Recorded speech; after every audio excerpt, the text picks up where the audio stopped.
Vendredi 26 novembre, entretien avec Perrine Duboisy, de Thibaut Duboisy.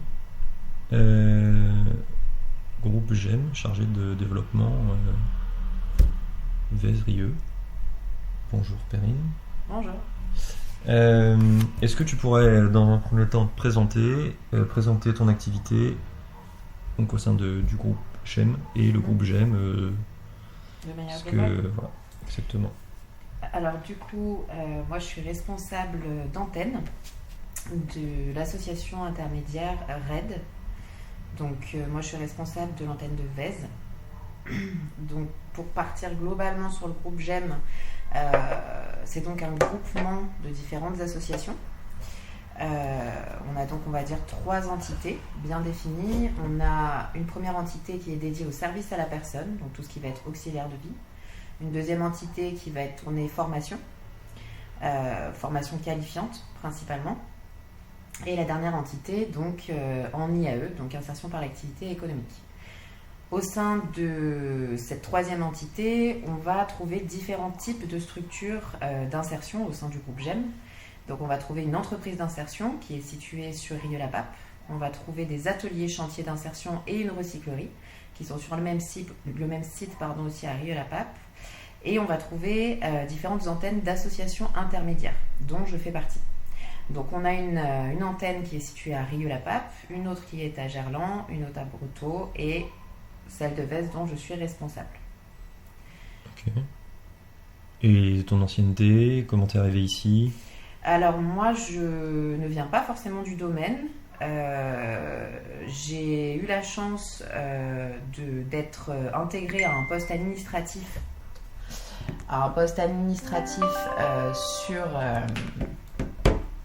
Sur une régie de quartier qui est donc une entreprise d'insertion. Je la suis ici aussi. C'est comme... Donc j'ai eu la chance d'intégrer ce domaine sur un poste administratif. Donc à la base je ne connaissais rien du tout à l'insertion. J'étais donc dans une entreprise d'insertion, une régie de quartier sur Rieux-la-Pape. Et j'y suis restée 2 ans, globalement 2 ans. Et j'ai pu monter en compétences et connaître un petit peu plus le fonctionnement de l'insertion au sein d'une entreprise d'insertion, ce qui est encore une autre gestion que l'association intermédiaire. Et par la suite, on va dire vraiment grâce à des contacts, j'ai été donc recrutée sur ce poste de responsable. Et donc je suis présente dans cette structure depuis janvier 2021. Donc ça va bientôt faire 1 an que je suis ici.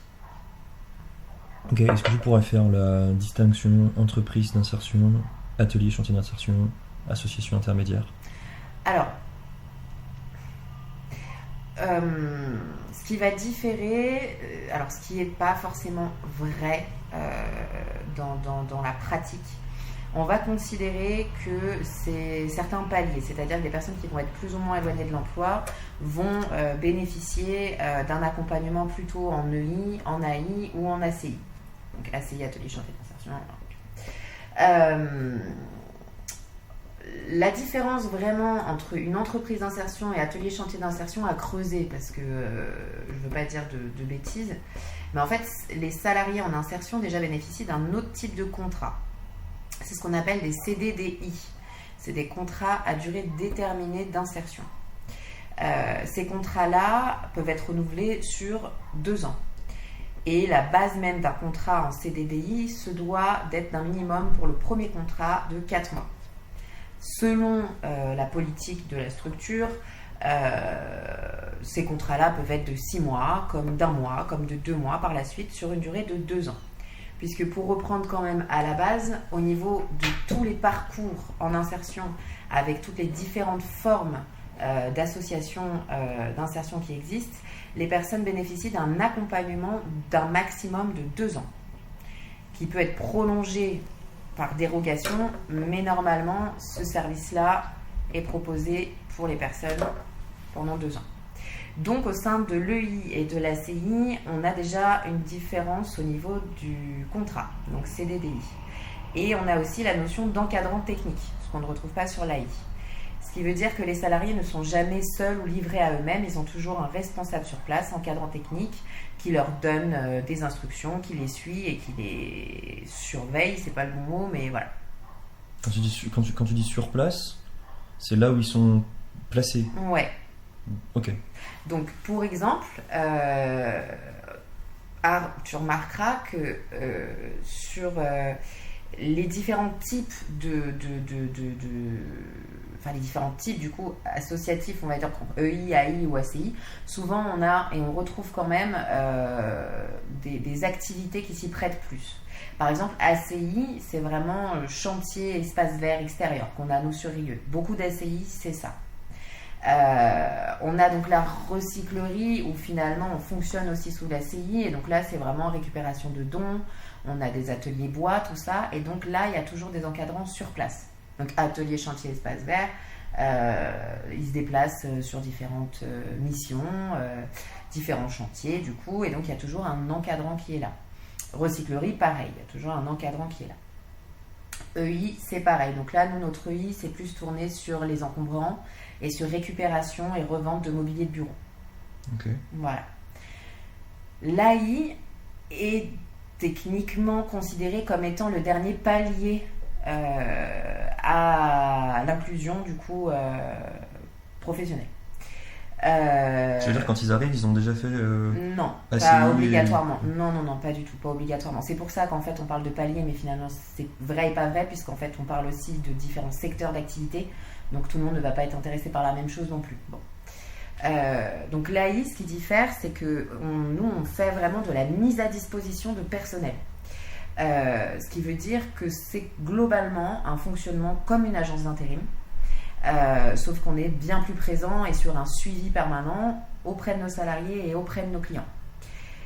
Aujourd'hui, alors du coup, d'un point de vue administratif, ce qui diffère, c'est que nous, on fonctionne par CDDU, donc c'est des contrats à durée déterminée d'usage. C'est donc des contrats mensuels. Un CDDU ne se veut pas forcément toujours mensuel, mais nous, c'est notre fonctionnement ici. Donc on attaque avec un salarié et pendant ces 2 ans de parcours, il va re-signer un contrat tous les mois. 2 ans max, il ne peut pas rester plus. Alors, ça c'est encore autre chose qui se discute, c'est-à-dire que l'EI, l'ACI, et donc je t'en parlerai moins parce que je connais moins le fonctionnement, il faudra que tu te renseignes. Le dernier type de structure d'insertion qui existe, c'est ETTI. Okay. Voilà, donc ça tu te renseigneras, on n'en a pas au sein du groupe GEM et je serai incapable de te faire vraiment une présentation vraiment précise.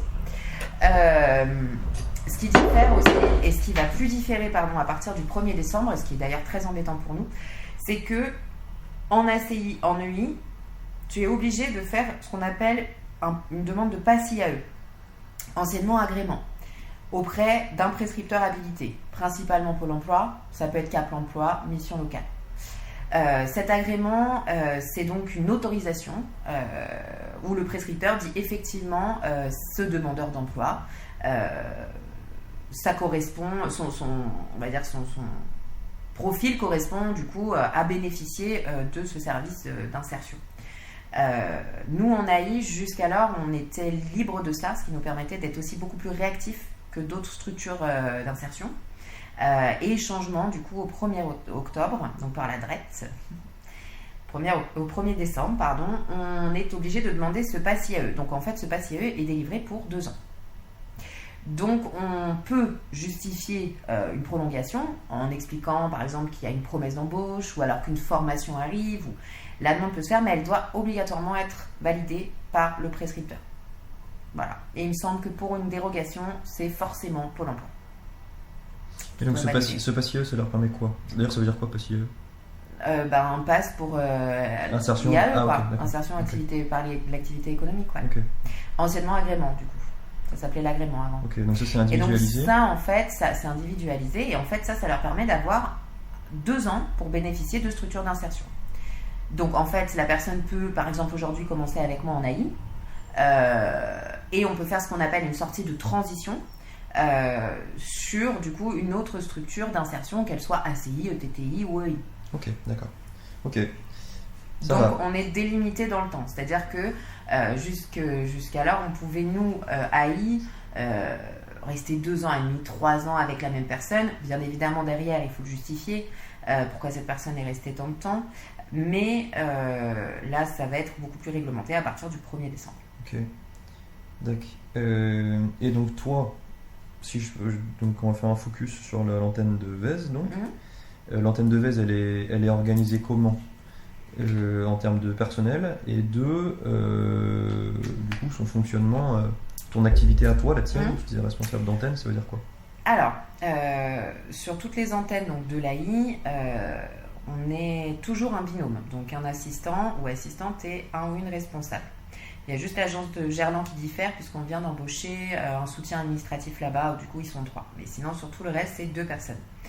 Donc, en tant que responsable, on a, on va dire, 3 casquettes. La première, c'est dans tous les cas de gérer la production. Donc la production, c'est effectivement toutes ces missions, placer les gens, accompagner les gens, contrôler, rester en lien avec ses clients, etc. Et gérer les nouvelles demandes, les prolongations, etc. La deuxième casquette, c'est le côté suivi, donc socio-pro à pro, par des entretiens, alors qui devraient être mensuels, qui ne le sont clairement pas puisqu'on n'a clairement pas le temps, afin de pouvoir proposer le suivi du projet ou du parcours professionnel du salarié ou de la salariée, puisque notre objectif c'est d'être simplement un tremplin ici, c'est pas de garder quelqu'un 2 ans et de lui serrer la main pour lui dire merci, vous pouvez retourner au chômage, même si malheureusement des fois ça arrive. Et la dernière casquette, c'est le développement, donc réactivation d'anciens comptes, prospection, et essayer de développer un maximum l'activité. Nous ici, pour notre production, on parle en termes d'heures. C'est-à-dire que là, par exemple, aujourd'hui, on a, nous, une masse entre 50 et 60 salariés sur l'antenne de Vez, et on effectue en moyenne 3500 heures par mois. On a des personnes qui peuvent être en tremplin et d'autres qui peuvent faire seulement 2 heures par jour. Ça fait 20 ETP, quoi, en gros. Okay. Ouais. Donc voilà, donc d'un point de vue fonctionnement, l'assistante, du coup, pour le coup, l'assistante ici, Magali, vient en soutien administratif. Donc tout ce qui va être gestion vraiment des contrats, des relevés d'heures, des ordres de travail. Elle va gérer quand même aussi pas mal les aléas au niveau du quotidien pour la production. Toujours bien évidemment en étant proche du responsable qui valide le tout. Et l'idée c'est dans l'avenir de responsabiliser un petit peu plus l'assistant ou l'assistante, ce qui permettrait de dégager plus de temps au responsable pour tout cet aspect suivi et non pas développement. Voilà. Pour aller un petit peu plus précisément, parce que j'ai parlé donc du CDDU, je reviens juste là-dessus. Nous on fonctionne par relevé d'heures, donc voilà, typiquement comme une agence d'intérim. Pour chaque mission différente, le salarié a un relevé, et donc on parle de relevé mensuel, et donc à la fin du mois on récupère ces relevés d'heures qui doivent être signés par le client et par le salarié, ce qui nous permet de facturer notre client et de payer notre salarié pour le nombre d'heures qu'il a effectué. Aujourd'hui, d'un point de vue rémunération, tous nos salariés sont au SMIC. Nous avons quand même quelques exceptions sur différents postes, notamment sur notre agence de Rieux, antenne AI, on est vraiment AI. On travaille avec le bailleur social d'Inacité pour du remplacement de gardiens. Et là, parce que c'est un marché avec l'Inacité, parce que ça a été conclu comme ça, les salariés sont à 11 et quelques, enfin ils sont plus payés que le SMIC. Mais nous aujourd'hui à Vez, tous nos salariés sont payés au SMIC. D'accord. Ok, et dans le fonctionnement global, donc là il y a une antenne, il y a d'autres antennes. Comment ça se passe, les fonctions support Alors toutes les fonctions support du coup sont elles, moi aujourd'hui je suis salarié RAID, je ne suis pas salarié GEM. Nos fonctions support sont salariés GEM. Donc tout est centralisé donc, à notre siège social qui est ici, Grande Rue de Vez. Historiquement l'activité a commencé ici, l'AI c'était la première chose qui a été ouverte RAID. Et tout est allé du coup crescendo. Et donc on a au sein de notre siège social, donc ici même, on a donc toutes les fonctions support, donc RH, compta, etc. Et en fait, toutes ces fonctions support chapeautent l'ensemble de toutes les entités et associations. C'est Rennes, REF. Donc Rennes, pardon, je t'ai pas dit. Donc Rennes, c'est tout ce qui va être formation. REF, Rhône Emploi Familiaux, c'est tout ce qui va être service à la personne. Et RAID, du coup. Ok. Et donc toi, ta responsable, c'est quoi sa fonction? C'est une personne qui chapeaute les différentes antennes? Alors du coup, moi, ma responsable, c'est la responsable de l'ensemble des AI. Okay. Donc, en fait, pour visualiser, tu as globalement trois entités. Sur la dernière, en fait, tu as différentes structures d'insertion. Et donc, ACI, moi, je ne suis pas en lien particulièrement avec eux. Donc, ACI/recyclerie. En dessous, du coup, le I, je ne suis pas particulièrement en contact non plus. Moi, c'est vraiment le côté AI, association intermédiaire. Et donc, Florence Salary est ma responsable directe qui, elle, chapeaute toutes les antennes et a pour objectif d'harmoniser le travail, de nous faire développer, voilà. D'accord. Ok. Et donc, tu disais, ici, ça a commencé ici, c'était il y a combien de temps? Je crois que c'était dans les années 90, je dirais 93. Ok, d'accord. À revérifier. Ok. Donc toi, ton travail à toi, c'est de développer l'antenne, donc en prospecter et en... Ouais. Donc prospecter des partenaires, enfin des entreprises qui acceptent... Des clients potentiels. Des clients, voilà. Ok, et par contre, le côté... on reçoit des nouvelles personnes qui veulent travailler. C'est quoi? C'est toi aussi qui le développe? C'est parce que... Alors moi, je gère le recrutement aussi. Pareil, le changement... qui est en place, c'est une plateforme qui s'appelle la plateforme Inclusion. C'est quelque chose qui existe depuis maintenant 1 an et demi, 2 ans, et toutes les structures maintenant prennent vraiment l'habitude de travailler avec ça.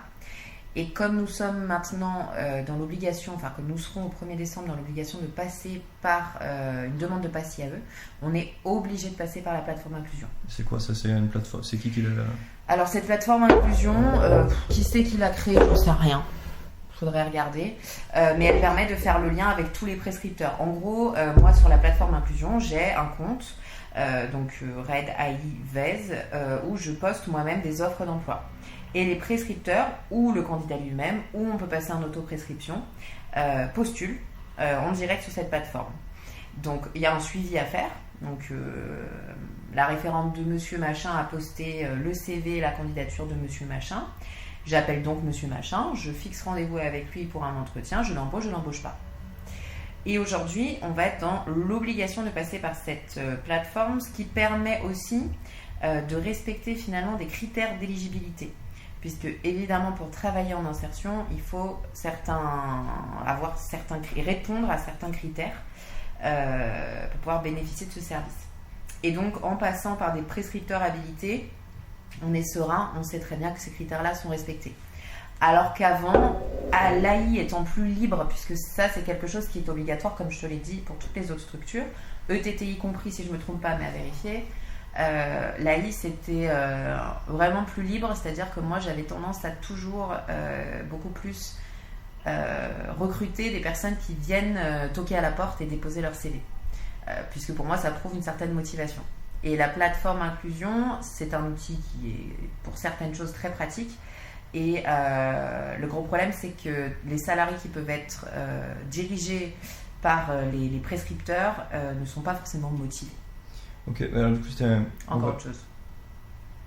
T'avais encore autre chose? Non, je pars sur... Non, en fait, on va essayer de suivre cette ligne-là, donc de partir du recrutement. Alors du coup, donc ça se passe via la plateforme Inclusion, et du coup maintenant, à partir du 1er décembre, ça se passera que par la plateforme Inclusion. Oui. Il n'y a pas le choix pour répondre à... Donc vous serez obligé de poster vos offres sur la plateforme. Ce qui est déjà le cas, du coup on a pris le pli il y a 1 mois. Mais... Et vos candidats, et même vos salariés, seront obligés, pour retravailler pour vous, de postuler via... Oui. Nous, on a quand même possibilité de faire de l'auto-prescription. Donc moi, je peux recevoir quelqu'un qui tape à la porte et l'inscrire moi-même. On va éviter un maximum de faire ça. Pour le moment, je ne l'ai pas fait encore. Ça pourra arriver un jour. Mais on a quand même cette possibilité-là, nous. Donc oui, en fait, c'est quand même... Ils postulent quand même via la plateforme Inclusion, mais c'est moi qui les inscris. Ok, et comment toi, tu... Alors... quand tu dis via cette plateforme, ils respectent forcément les critères c'est quoi? Alors, on a des critères d'éligibilité, on va dire, de niveau 1 et de niveau 2. Je t'imprimerai la liste. Donc, critères de niveau 1 pour pouvoir travailler en AI, puisque il me semble qu'en ACI, EI, etc., ils demandent peut-être plus de critères. Mais les critères restent toujours les mêmes. Donc, je t'imprimerai le truc, je te dirai. Pardon. Bonjour, madame la responsable. Excusez-moi, je me suis trompée de... Je pensais que c'était mon rendez-vous. T'inquiète. Alexandra, ma responsable RH. Ouais, c'est mon frère. Et voilà, enchantée. Je pensais que c'était Sandrine et mon rendez-vous qui était là. Je change de salle, pardon. Ça roule. Toutes. Donc les critères d'éligibilité pour l'ACI, le I, tout ça, il me semble que c'est les mêmes, mais je crois qu'il en faut plus. Nous, en niveau 1, tu trouves par exemple bénéficiaire du RSA. Tu sais que si tu as quelqu'un qui est bénéficiaire du RSA, tu peux l'embaucher. Donc il nous en faut qu'un seul de critères niveau 1 pour pouvoir embaucher. Critères niveau 2, il en faut 2. Par exemple, moins de 25, plus de 50, mère seule, ou enfin voilà, c'est des critères un peu plus habiter en zone prioritaire de la ville, par exemple, aussi. Donc je te sortirai la liste, comme ça tu auras tout au clair. Ok. Et quand tu dis via la plateforme inclusion, on sait qu'ils respectent ces critères. Et ça veut dire quoi? Ça veut dire que la plateforme, elle filtre, du coup. Ça veut en dire fait, le prescripteur liste... Qu'est-ce que tu appelles prescripteur? Alors, prescripteur, là, c'est Pôle emploi, Cap emploi, c'est des prescripteurs habilités. C'est des personnes qui vont te rediriger, du coup, des candidats. Et donc, s'ils postulent sur une offre en insertion, c'est que, du coup, les personnes répondent à ces critères-là. Donc, en fait, moi, quand je te montrerai, si tu veux, la plateforme... en fait, moi, quand j'ai une nouvelle candidature, j'ouvre ma candidature. Donc sur la plateforme inclusion. Sur la plateforme inclusion, j'ouvre ma candidature. Et en fait, j'ai du coup les différents critères auxquels répond cette personne pour être en insertion. Mais donc, c'est-à-dire que le prescripteur a vérifié. Bien sûr. Il lui a permis de s'inscrire. Bien sûr. Ok, d'accord. C'est ça. D'accord. Donc en fait, t'as même plus de sélection. Je fais plus de sélection. Alors, je ne suis pas obligée, moi, d'embaucher la personne qui passe par la plateforme. Oui. Je veux dire, mais tu fais pas de sélection a priori. Les personnes qui postulent, t'as plus de sélection sur critères. Non, à moins que je fasse de l'autoprescription. Ça veut dire que si tu fais l'autoprescription, t'as le droit de dire une personne qui respecte pas les critères, je la positionne. Non. Mais techniquement, on n'est pas censé prendre des gens qui répondent pas aux critères. Oui, mais en tous les cas, on est d'accord. Mais tu pouvais le faire avant. Tu pouvais le faire avant. Plus facilement. Okay. Mais on n'est pas censé. Oui, voilà. Ok. Donc ça c'est la première barrière. Alors le premier filtre qui est pas fait par vous, qui est fait par les prescripteurs. Et comment vous faites ce deuxième filtre? Après c'est quoi, la personne elle vient, c'est des entretiens classiques? Ouais, alors ce qui se passe c'est que donc moi je poste une offre, j'ai besoin d'un agent d'entretien d'immeuble. Donc je mets mon offre en ligne et j'attends de recevoir des candidatures. Bon. Globalement, le fait d'en recevoir, les prescripteurs sont quand même assez réactifs, je dirais. Voilà. Donc, du coup, moi, je reçois une offre, je reçois une candidature, pardon. Je regarde le CV, je regarde un petit peu les critères, le petit commentaire du prescripteur aussi sur le ou la potentielle salariée. Ok. Et j'appelle du coup cette personne pour échanger dans un premier temps. Alors moi ce que je fais c'est que donc, je reprécise d'où est-ce que j'ai eu la candidature. Très souvent on est assez réactif donc les gens se souviennent. Et je présente notre fonctionnement qui en est, le fait qu'on soit en insertion, et je présente les offres d'emploi qu'on peut avoir, les missions qu'on peut avoir à proposer. On reviendra là-dessus après. Okay. Et donc la personne n'est pas intéressée, et ben je décline la candidature en justifiant sur la plateforme à la personne qui l'a prescrit du coup le pourquoi du comment. Et dans un second temps, si la personne est intéressée, je fixe un entretien que j'appelle plutôt rendez-vous de rencontre plutôt qu'un entretien d'embauche réel. La personne... Ça c'est toi qui le fais? Ouais. C'est pas l'assistante? Non. Ok. La personne alors ça peut si vraiment c'est la galère, mais normalement c'est moi. La personne qui se présente ou pas donc on va dire que c'est du 50-50. Okay. Allez, non, c'est la personne, 30% de chance qu'elle se présente pas. Peut-être pas 50 mais 30. Et ça dépend des périodes. Et depuis le C'est-à-dire Covid, quand tu dis ça dépend des périodes, très souvent, à la rentrée, c'est du 50-50. En sortie de période de vacances scolaires, pareil, il y a beaucoup moins de personnes présentes parce qu'on a l'impression qu'elles veulent continuer un petit peu leurs vacances. Mais on va dire que ça dépend des périodes. Ouais, l'été qui approche ou l'hiver qui approche, ça va être géré de manière différente selon l'envie, plus ou moins de travailler des gens, la dynamique un peu globale finalement. Voilà. Donc la personne se présente ou pas. Si la personne ne se présente pas, pareil, je fais mon petit retour en disant que la personne ne s'est pas présentée. Et là, c'est mort. Alors, moi, dans tous les cas, je décline la candidature. Auquel cas, la personne peut quand même, le prescripteur peut quand même me relancer sur la candidature. Moi, généralement, pour moi, c'est mort.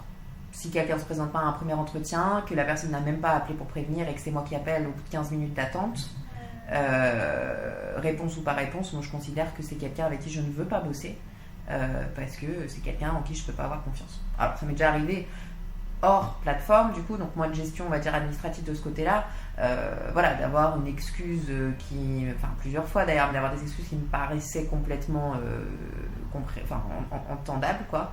Et du coup, j'ai accepté de refixer un rendez-vous. Mais généralement, ouais, moi, c'est mort. Ok. Et donc après, la personne se présente en entretien. Donc on reprend effectivement déjà toutes les informations administratives. Ensuite, je fais un petit blabla sur notre fonctionnement, qui en est. Ensuite, je présente les offres qu'on peut avoir. Je vois si la personne déjà au sein de notre production pourrait y trouver son compte. Et je finis par demander le projet professionnel de la personne, qu'est-ce qu'elle aimerait faire, où est-ce qu'elle voudrait aller, où est-ce qu'elle se voit dans 2 ans. Et dès qu'on a, si la personne convient, donc si la personne ne convient pas, même truc, je fais un retour. Si la personne convient, on la place au plus vite sur une mission. Moi, je ne fais jamais de recrutement dans le vent, pour la bonne et simple raison que je considère que les gens qui viennent ici sont dans le besoin. Donc je ne peux pas leur serrer la main et leur dire je vous appelle dans 3 semaines. Donc généralement, on est toujours à fil tendu, clairement, d'un point de vue recrutement. Donc là, par exemple, cet après-midi, si on a une nouvelle mission, on n'a personne. Mais c'est comme ça, c'est la réalité. Après, chacun gère. Moi, j'ai mon collègue sur Jalon qui gère différemment, qui a une pile de 10 CV, 10 trucs, et qui les a déjà rencontrés. Mais moi, je ne fonctionne pas comme ça. Du coup, voilà, ça fonctionne. La personne est donc intéressée. On va s'arrêter là 2 secondes. Ouais. Je reprends ce que tu viens de dire. Tu dis le fait que la personne ne se présente pas ou ne m'appelle pas, c'est rédhibitoire. C'est quoi t'as 2-3 autres critères comme ça quand tu dis la personne elle fit finalement, elle convient, ça correspond à quoi? C'est quoi qui fait que... En fait on travaille beaucoup au feeling mais ça marche pas. C'est-à-dire que moi ça m'est arrivé pas mal de fois finalement de rencontrer une personne à l'entretien, que tout se passe bien, que la personne soit motivée, de me dire trop chouette ce profil, ça va être bien de travailler avec cette personne, et qu'elle se pointe jamais sur sa mission. Comme ça a pu m'arriver de pas trop sentir quelqu'un mais de laisser sa chance. En fait il n'y a pas, c'est une histoire de feeling, mais globalement moi c'est ce que je dis et c'est ce que je dis à l'entretien, je pars toujours du principe que je fais confiance. Moi mon discours pendant l'entretien, le rendez-vous de rencontre, c'est toujours le même, c'est dans un premier temps on va vous tester, donc on va vous envoyer sur différentes missions. On est très en lien avec nos clients. Moi, je serai très proche de vous aussi. Je vous accompagne la première fois que vous allez sur une mission pour vous présenter les responsables sur place, vous présenter la mission. Ce qui est vrai, pas pour tout le monde, puisqu'il y en a qui sont plus débrouillards que d'autres, des clients que je connais mieux que d'autres, qui savent accueillir, etc.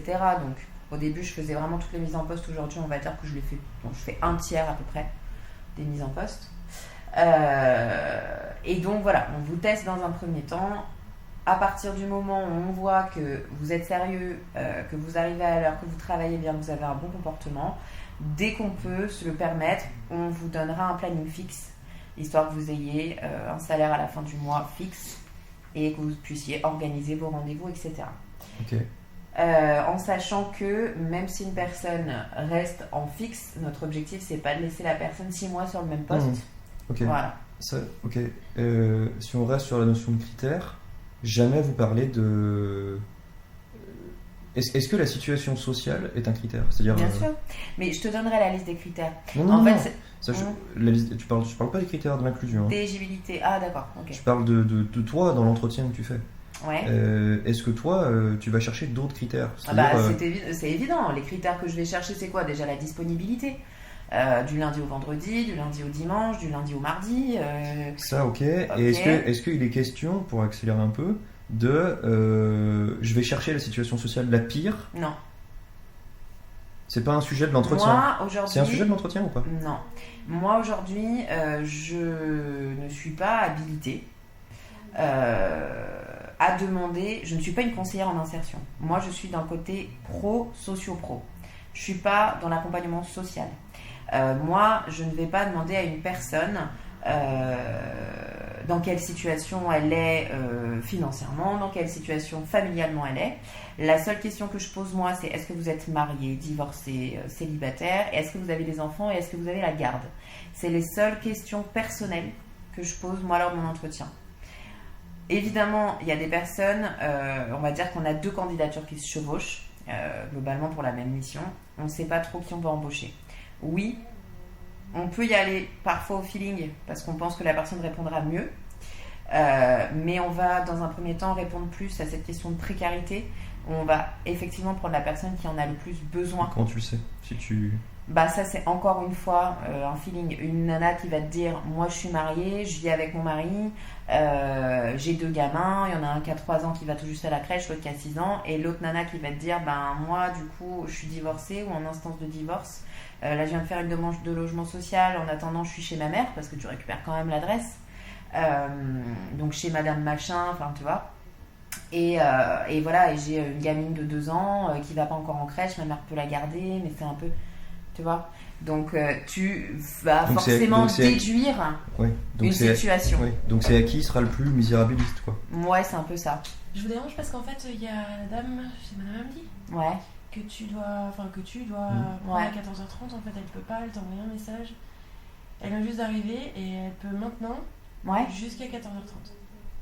Ah, ça vaut le coup ou pas? pas? Un rendez-vous neuro, je lui ai dit que je voyais avec vous si oui ou non ça valait le coup. C'est un peu, compliqué. 15 minutes, elle a juste le temps de se présenter et c'est un peu très court. Parce qu'après, du coup, elle a un rendez-vous à neuro, du coup, tu t'éclates pas trop. Je vais lui demander juste si elle peut pas un tout petit peu plus que 14. C'est ma voix. Hop, on reprend du coup. On en était aux critères d'entretien et au fait d'aller chercher les situations des personnes pour choisir si 2 candidatures se chevauchaient. Alors, et moi, la question c'était, c'était plutôt une supposition, donc tu vas chercher dans la situation qui te semble la plus grave, misérable, de ce que la personne t'en a dit, et c'est cette personne-là que tu prends si 2 candidatures se chevauchent et que les personnes sont... Oui. Après, c'est quand même très rare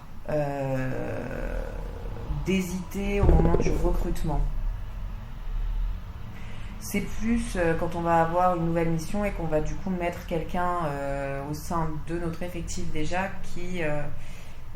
qui on peut compléter les heures, où là on va plus se poser la question sur qui on a le plus besoin. Mais c'est quand même, ça m'arrive très rarement d'hésiter entre 2 candidatures parce que généralement une mission posée, il y a un profil qui correspond. Et en plus, on va dire que si c'est un client tranquille, on va peut-être plus favoriser la personne qui peut être la plus en précarité. Si on sait que c'est un client qui, voilà, on va essayer d'y aller au feeling et de se dire cette personne répondra peut-être plus aux attentes. C'est vraiment du cas par cas en fait, que ce soit pour les salariés, enfin les demandeurs d'emploi à ce moment-là, ou pour les clients, enfin c'est vraiment au cas par cas. Ok, on va rester toujours sur la notion de recrutement avant la mise en place en fait. Donc les salariés ou les candidats, c'est qui? Je sais pas, est-ce qu'il y a un profil type Non. Alors, je pense que le profil risque de se lisser finalement. Enfin, on risque de tomber sur des personnes bénéficiaires du RSA, tout particulièrement. On va dire bénéficiaires des minima sociaux, puisque par la plateforme, ça va, je pense, au niveau des différents types de profils, bloquer un petit peu le tout. Puisque, pour le coup, depuis la crise sanitaire, depuis la crise sanitaire, finalement, il y a beaucoup de personnes qui vont se retrouver aux minima sociaux, et donc différents types de profils. Le fait est que on ne peut pas généraliser aujourd'hui au sein de notre effectif à dire on a plus tel type de profil. On a des jeunes, on a des moins jeunes, on a des personnes de toute nationalité, on a peu de personnes françaises. C'est beaucoup des personnes qui ont des titres de séjour, pour la plupart résidents, donc sur 10 ans. On a des personnes qui parlent bien français, d'autres moins bien. Je ne peux pas dire quel type de candidat. C'est des candidats qui vont répondre du coup aux critères d'éligibilité, ce qui fait que ça leur fait tous, à un moment donné, un point commun. Je suis d'accord, ça c'est le parcours administratif, mais dans le parcours de vie? Non, tu ne peux pas généraliser. Tout type de personne peut se retrouver en insertion. Et si tu dois sortir un ou deux exemples de parcours qui t'ont plus marqué? Qui peuvent être différents les uns Non, différents ou pas, mais je veux dire... par exemple, on travaille avec l'Amicale du Nid, qui est une association qui accueille en fait des personnes qui ont été victimes de violences et notamment qui ont été utilisées pour prostitution. Donc on reçoit des candidatures de l'Amicale du Nid, qui est un prescripteur qui n'est pas habilité mais qui reste un prescripteur. Donc c'est des petites dames entre 20 et 40 ans qui sont parties de leur pays parce qu'on leur promettait monts et merveilles et qui ont été prostituées en Europe. Voilà. Ça c'est un type de profil de salarié avec qui on peut travailler. On va avoir le petit monsieur qui a fait du nettoyage toute sa vie ou des petites missions comme ça, qui est à 3 ans de la retraite. Et qui, de par son âge, ne retrouve pas d'emploi. Donc nous, on va faire ce qu'on appelle un accompagnement retraite. On n'est pas dans l'insertion, puisque ce monsieur, il va sortir du secteur professionnel, de l'activité professionnelle, mais c'est un accompagnement quand même, une aide. On va avoir une jeunette qui a Bac+3, qui sait pas ce qu'elle veut faire de sa vie, qui a juste besoin de bosser, et qui a besoin aussi d'être accompagnée, parce que c'est quelqu'un qui n'a pas vraiment confiance en elle et qui sait pas où elle veut aller. Donc on va la placer sur différents types de missions au maximum pour lui faire découvrir différentes choses et en parallèle reprendre son CV, revoir avec elle, avec des rendez-vous, qu'est-ce qu'elle aime faire, la diriger sur différents ateliers, différents organismes qui peuvent l'accompagner pour des formations. Okay. Donc on a vraiment une pluralité. Et là du coup, c'est ces 3 exemples réels qu'on a aujourd'hui dans notre effectif. Et donc, bien évidemment, c'est des personnes qui ne vont pas faire les mêmes missions. Ok. Et dans quelle mesure est-ce que ça change ton approche au moment du recrutement ou de la rencontre, le fait de savoir que cette personne vient de tel prescripteur? Ça ne me change rien. Ça change rien.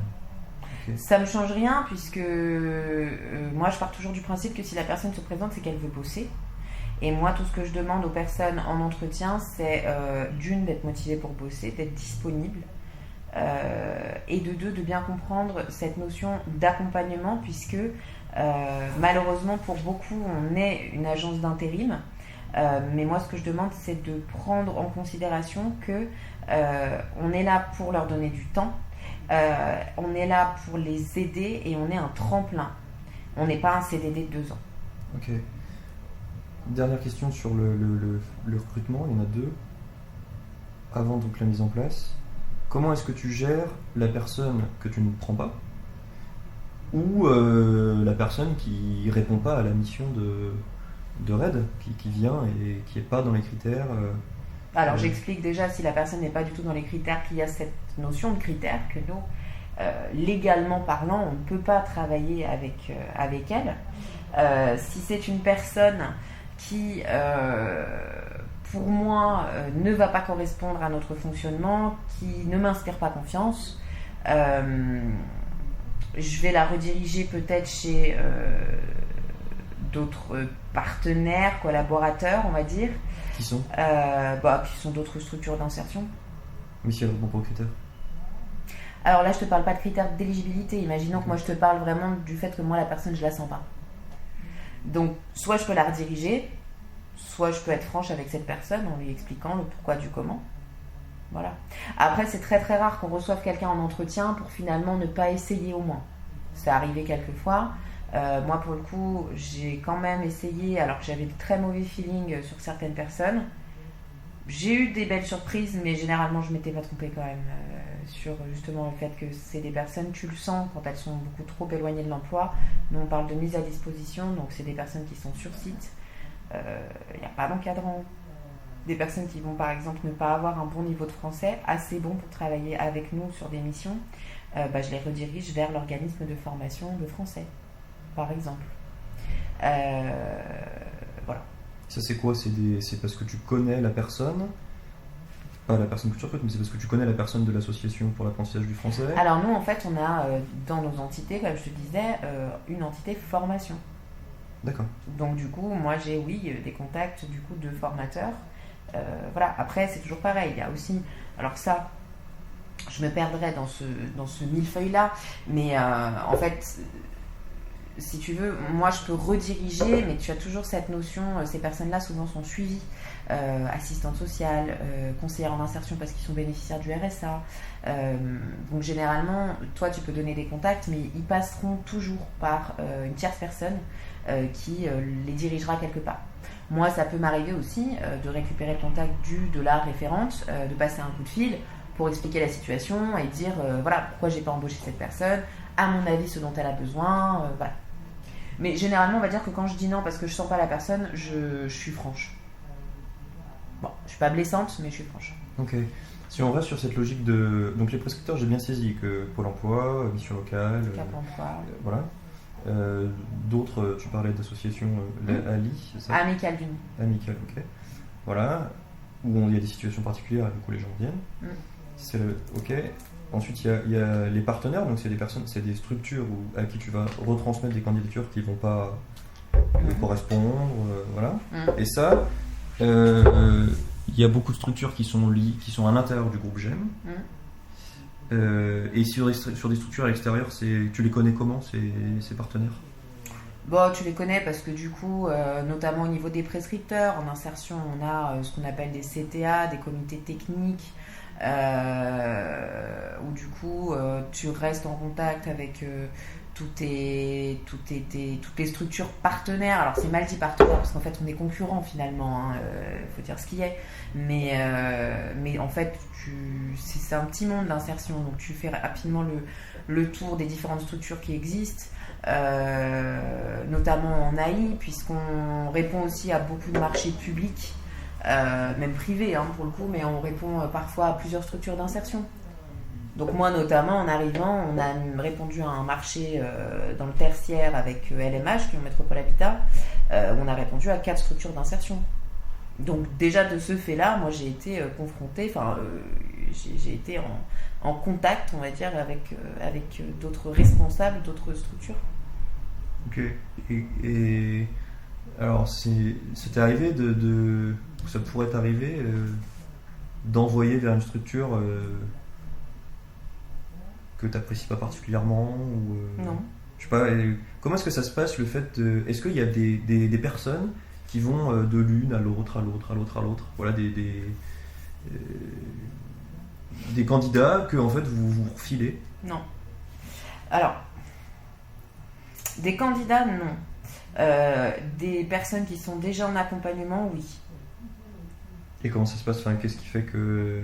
Par exemple, la personne va chercher à faire vraiment de la sécurité. Nous, on n'a pas de mission de sécurité. On va le faire attaquer sur certaines choses. Moi, pour X ou Y raison, je vais avoir contact avec telle personne de telle structure d'insertion. Je vais dire, écoute, moi, j'ai mon petit gars là, il se plaît pas trop. Ok, toi, t'as quoi? T'as des missions de sécu? Écoute, je te le file. Donc, toi, tu fais ce qu'on appelle une sortie de transition. Puisqu'il part vers une autre structure d'insertion, et là il est un petit peu plus en lien avec son projet dans l'autre structure. Mais franchement, ça a dû m'arriver peut-être 2 ou 3 fois de faire ça depuis que je suis arrivée, c'est très rare. Ok. Ça rejoint une question qui sera de toute façon après, mais sur la notion d'objectif, cette personne-là qui est venue et que vous n'avez pas prise, elle rentre dans des objectifs que tu peux avoir de nombre de personnes? C'est-à-dire parfois, est-ce que ça vous arrange en fait de récupérer une personne qui vient d'une autre structure parce que ça vous fait des candidats en plus, peut-être... Je n'ai pas compris la question. Est-ce que plus vous avez de candidats, mieux vous êtes rémunéré, par exemple? Non, Parce que du coup, oui, mais ça c'est tout un fonctionnement qu'il faut que je t'explique. Et puis je pense que Florence l'expliquera super bien aussi. Non, bah alors on y vient après du coup si tu veux, mais nous en fait on bénéficie de ce qu'on appelle l'aide au poste. Donc c'est une aide qui est en lien avec l'ASP, qui est en lien avec l'adresse du coup. L'ASP. Alors l'ASP, je sais plus ce que ça veut dire. Moi c'est les déclarations. En fait, on déclare à l'ASP, donc c'est aide quelque chose. Tu regarderas. Je regarderai. Je me souviens plus. C'est ce que je faisais à l'AMIR. Je faisais les déclarations à l'ASP. Là, c'est Alexandra, qui est notre RH, qui le fait, que tu as vu. En fait, on bénéficie d'un certain pourcentage par rapport aux heures qu'on effectue. Encore une fois, on parle en heures, qui diffèrent selon le type de structure, le type d'association. Donc, nous, en association intermédiaire, par exemple, sur un ETP, sur le salaire d'un ETP mensuel, on va avoir 20% d'aide ou quelque chose comme ça. Sur une structure comme l'atelier chantier d'insertion, on peut monter jusqu'à 70%. Nous, l'AI, on est la seule structure d'insertion où concrètement on pourrait limite s'en sortir avec notre prod. Par contre, les autres structures, non. C'est beaucoup de subventionnement. Mais ça, on en viendra après. Ouais. Ok. D'accord. Et toujours sur le recrutement, mais plutôt sur... Donc, tu disais que tu as 60 candidats, 60 salariés. Ces salariés, c'est donc des collaborateurs de RED, ils sont positionnés chez des clients. Comment tu animes tu essaies de les animer collectivement? Tu les animes individuellement parce que tu leur proposes des missions, mais tu les animes collectivement? Non. Les seules animations collectives qu'on peut avoir, et encore comme on mélange des salariés de RED, des salariés d'autres structures, comme des personnes qui sont juste encore en demandeur d'emploi, ce sera des ateliers par exemple comment réaliser son CV, construire, valider son parcours professionnel, qui sont du coup animés par des conseillers en insertion professionnelle, qui peuvent être rattachés à GEM ou qui peuvent être rattachés à d'autres structures. Mais sinon, on parle vraiment d'individus et d'individuels, puisque on a quand même sur certaines missions, chez certains clients, 2 à 3 personnes sur une même résidence, par exemple. Mais on va dire qu'on reste quand même beaucoup au cas par cas, chose qui, je trouve, dommage aussi, ne serait-ce que d'un point de vue contact pour les personnes qui peuvent venir d'arriver en France, par exemple, qui ne connaissent personne, et en fait, on a 2 salariés qui vivent dans la même résidence, mais ils ne se sont jamais croisés. Donc ça c'est quelque chose pour moi aujourd'hui qui manque, c'est justement de créer du collectif au sein du coup de notre équipe en insertion, puisque c'est des gens qui se croisent en fait en bas, qui savent même pas qui est l'autre, puisqu'il y en a un avec qui je suis en train de m'entretenir, l'autre qui attend à l'accueil, et voilà. Donc les seules possibilités pour qu'ils se croisent effectivement, c'est qu'ils soient affectés au même site, à la même mission. Ok. Voilà. C'est dommage. Moi, je trouve ça dommage. Après, on a tellement un turnover important que on n'est pas sur une équipe où on cherche à créer une dynamique collective, où on est sur de l'individuel, en fait. Et donc, moi, j'avais déjà pensé, je m'étais déjà dit, bah tiens, ça pourrait être bien de faire, ça rien, un match de foot. Voilà, faire passer samedi après-midi, on va à Sport dans la ville. J'avais été en contact avec eux pour mettre en place une activité, tu vois. On a juste 50-60 salariés sur Vèze. Globalement, toutes les agences, c'est la même, voire plus. Donc, faire quelque chose de collectif, c'est juste impossible. Et puis, bon, voilà, bien sûr, Covid étant, c'est pas possible. Ok, d'accord. Bon, le recrutement fini. La personne, il faut la mettre en place. Donc l'offre existe déjà puisque tu l'as positionnée dessus. Hop, voilà, faire la mise en place. Ça se passe comment? Alors déjà pour te dire, je l'ai positionné dessus. Quand je finis un recrutement, il est possible que la personne reparte directement avec une mission. Comme il est possible que non. Généralement, on réagit vite. Je sais que je vais avoir besoin dans pas longtemps. Voilà. Donc je reçois la personne. Parce que je sais que bidule ou machin va partir la semaine prochaine, par exemple. Mais c'est pas toujours que la personne repart avec un papier en main en disant à telle heure demain ou vendredi je dois être là, voilà. Donc la personne accepte la mission, premier jour de mission. Il faut savoir qu'on a à peu près 20% des personnes qui font le recrutement, ça se passe bien, on valide, et qui ne se présentent pas à la mise en poste. Voilà. 20%, je pense que on est dans le vrai. Voilà. Si la personne se présente, nous, ce qu'on fait, c'est qu'on fait signer le contrat à la personne une fois qu'on est à la mise en poste, puisqu'on a une obligation, à partir du moment où un contrat est signé, de payer au minimum de 2 heures. Donc, exemple, si la personne ne se demande pas la mise en poste, et ben, en fait, tu payes 2 heures. Du coup, bonjour madame machin, écoutez, je vous présente monsieur Bidule, donc ce sera votre responsable sur site, attention, ne pas confondre, quoi qu'il se passe, il faut quand même me tenir au courant moi, puisque là on a des responsables clients et nous employeurs, donc parfois dans la tête de certains salariés, c'est pas évident d'avoir double responsable, on va dire, à capter. Donc c'est un échange et c'est une présentation de mission. Voilà, si vous avez des questions, n'hésitez pas. Moi je suis là. Voilà. La personne attaque sa mission directement pour la plupart du temps. Il peut y avoir des rendez-vous de rencontre, mais c'est quand même plutôt rare.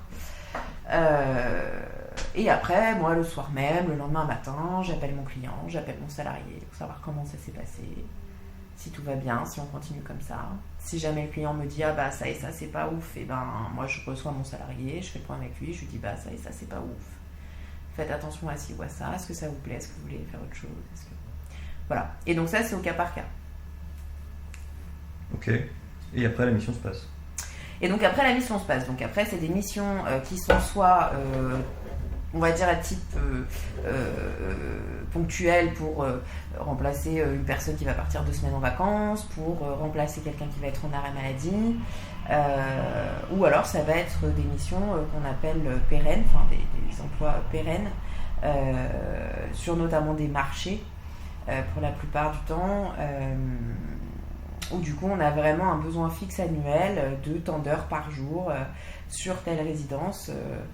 On va avoir besoin de mettre quelqu'un. Donc là est la difficulté aussi pour nous, structure d'insertion. Imaginons, on travaille notamment nous avec la SACVEL, un bailleur social. On a donc des missions pérennes. Un exemple de mission par exemple, on a sur une résidence l'agent d'entretien d'immeuble de 7h à midi tous les jours du lundi au vendredi, nettoyage des halls, des ascenseurs et des allées. On a quelqu'un avec qui ça se passe très très bien. Alors on en a plein des missions comme ça, mais c'est un petit exemple. Ça fait 4 mois qu'il est basé là-bas.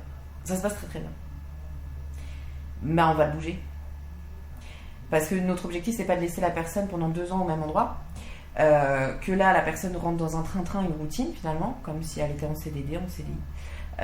Elle va pas forcément monter en compétences, puisqu'en fait ton job elle le connaît, elle le fait bien.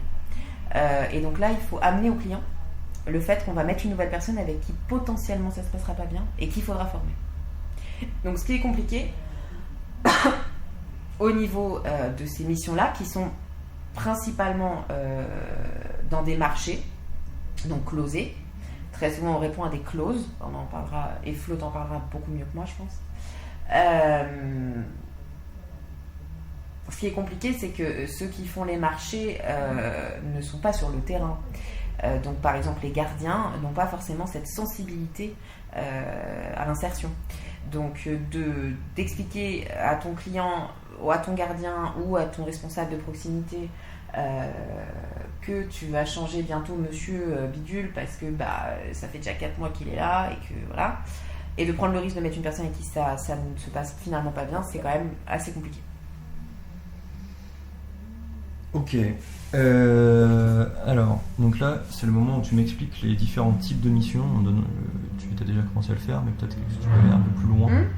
Alors, nous, à Vez, on a principalement de la propreté actuellement. Donc, on travaille beaucoup dans des immeubles, des résidences. Ça peut être effectivement des bailleurs sociaux, ça peut être des régies privées. Donc là, on fait de l'entretien de bâtiments. Sortie, rentrée de poubelle, s'il y a un service poubelle, nettoyage des halls, nettoyage des allées, nettoyage des abords.